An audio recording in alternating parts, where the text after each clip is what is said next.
My name is Justin. I am one of the facilitators here. We're going to be going through a classic shoulder today, and I'm going to be breaking down some of the steps and giving you some helpful tips, and then giving you some time to practice. All right, here we go. Alrighty, so we're going to get into a classic shoulder. But before you attempt this, make sure that your neck is nice and warm, shoulders are nice and warm. And we're going to start in a plow position, and that's going to prep you to get into the shoulder. So we're going to start on your backs, and I'm going to bring my knees to my chest, pressing my forearms really firmly. This is actually going to come into play a little bit later. So just remember this tip of pressing those arms into the floor. I'm going to send my toes up and over, and I'm just going to hang out with my butt in the air, and I'm just going to take a couple of breaths here, just trying to remember to soften my chest. And then once you get comfortable here, maybe take a little break out of it, because that can be quite an intense position.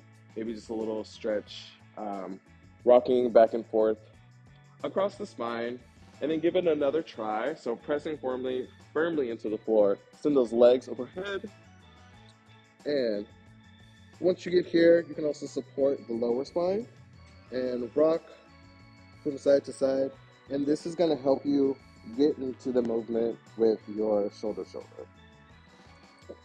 And then come on out. All right.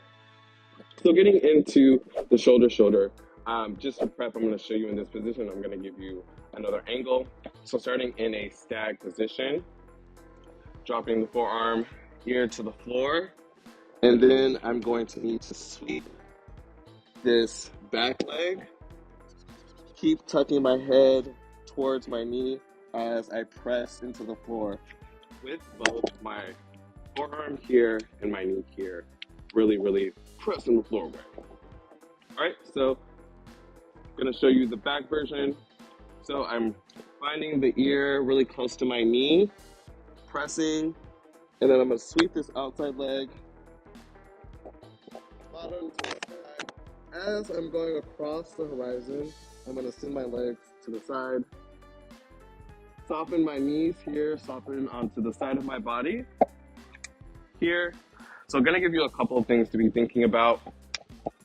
As I said, first thing is really pressing those forearms or that arm into the floor. And that's really going to help you, because what I see in class often is that people are tending to want to fall in this direction. So what tends to happen is that people's hips are not high enough, and so they're falling out of it. And one way to counteract that is to really press those forearms into the floor. That's going to get your hips nice and high so that you can find that rocking motion to get from side to side. I.e., here, you can even just press the hands here, and you'll see that this is going to keep me from rocking in that direction. So really keep those hands, those arms nice and active. Another helpful tip is to really swing that leg across, and that's basically the motor to get this whole movement up and over the heel, so that you can get into your shoulder. Oftentimes people will want to approach from a really high position, and like I showed before, you really want to try and go.